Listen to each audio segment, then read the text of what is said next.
Why did Rachel betray Bomb? Yo, what it do, YouTube? It's your boy Momo Senpai on Anime Talk. The final episode of Tower God Season 1 ended with a huge twist. Rachel, seemingly the main love interest, betrays our hero Bomb, pushing him to his apparent death. Up until this point in the story, Rachel never even shows a hint that she is hostile to Bomb, or that she was planning on betraying him. The two of them were shown to be on good terms prior to Bomb entering the tower, and although she has seemingly distanced herself from him afterwards, her ignoring Bomb didn't appear to have malicious intent behind it. That is, until she showed her true colors. At first, there seems to be no reason she would do this, but episode 13 makes things a bit more clear. We're shown that Rachel tried to enter the tower before Bomb and met the floor administrator Hedon. She refused the test Hedon gave her, since it would have been impossible for her. She then watched Bomb pass the test, with some help, and became jealous. Hedon then offered her a deal, that he would let her climb the tower if she eliminated Bomb, to which she apparently agreed to. So, on the surface, the reason she betrayed Bomb is simple, so she could climb the tower. But the real question is, why did she accept this deal in the first place?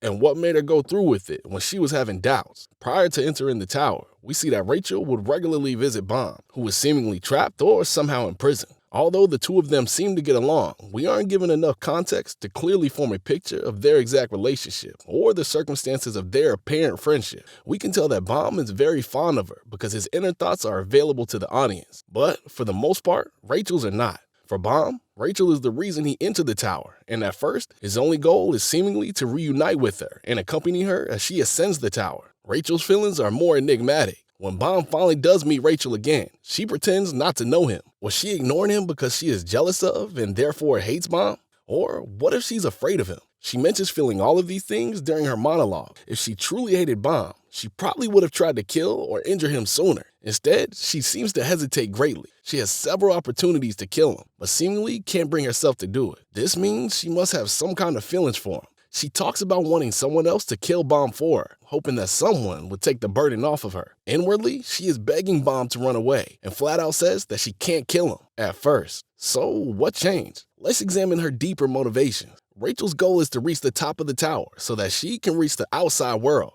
Rachel says that she wants to see the real sky and stars at night. This seems like an incredibly small wish, especially compared to how difficult climbing the tower is. Maybe she's making some kind of metaphor. If not, there must be some kind of trauma related to her past that is driving her. One would assume there has to be a deeper significance. Hedon claims that what she really wants is to become a star. If true, this would explain a lot. She wants to ascend the tower on her own, just to prove to herself that she can. She just doesn't want to be dependent on Bomb. Rachel does seem to struggle with her self-esteem issues. A big part of her character revolves around feelings of inferiority for being relatively normal. So, it makes sense that she could be pushing him away to satisfy her own sense of pride. The only problem with this idea is that she contradicts it by actively seeking out help from others. It really seems like Bomb is the only one she won't accept help from. But this may be due to Bomb's special nature. He is far more powerful than Rachel, and most others in the tower, as well as being a much more heroic and noble person. This is demonstrated harshly when Hedon forces Rachel to watch Bomb passing the test that she didn't even dare to try. She complains that he was given a special weapon to aid him, and there's some truth to that. But the real issue is that he had the courage to face an impossible task while she did not. In that sense, he's already proven himself superior. If you like what you're hearing, this is Momo Senpai on Anime Talk. Please make sure to like and subscribe.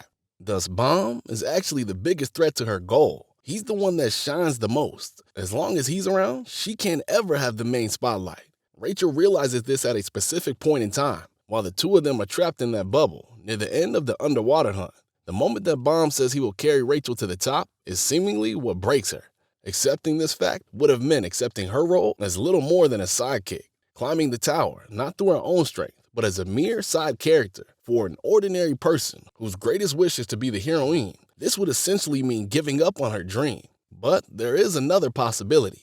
What if she is really trying to protect Bomb in some way? At first glance, it seems unlikely, given that Bomb's fall would kill any normal person. But Bomb is not normal, and Rachel definitely knew that. So she may have thought he would survive all along. On a surface level, this would also seem like a breach of her contract with Hedon. But that's only if Hedon truly wanted Bomb to die.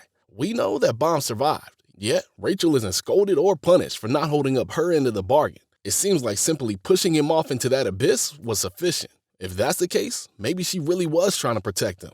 If Rachel didn't really want to kill Bomb, this was a great loophole. Instead of stabbing him to death with a knife, she attempts to kill him in a way that she knew he would have a good chance of surviving, but it's still a harsh enough injury that she can still fulfill the conditions of the deal she made. Although Bomb survives, he is physically and mentally scarred to such an extent you can almost say that she did kill the old Bomb, and the boy that survives would be changed enough to become a different person entirely. Of course, this might just be wishful thinking.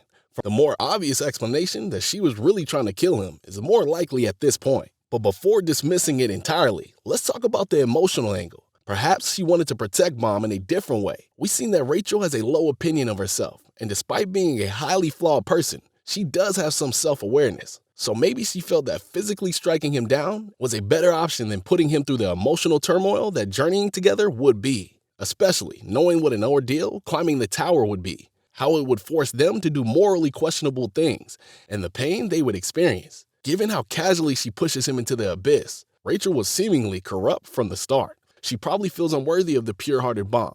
In other words, she may be afraid of corrupting him. After trying to get Bomb to abandon her multiple times, she became desperate and did the only thing she felt she could to get him to separate from her permanently. If that's the case, it would certainly cast her character in a different light. There are a number of factors that probably went into her ultimate decision, but we don't know everything for sure yet. There is probably more to this plotline than we are yet aware of. Only time will tell. But one thing is for sure, the answer can definitely be found up at the top of that tower.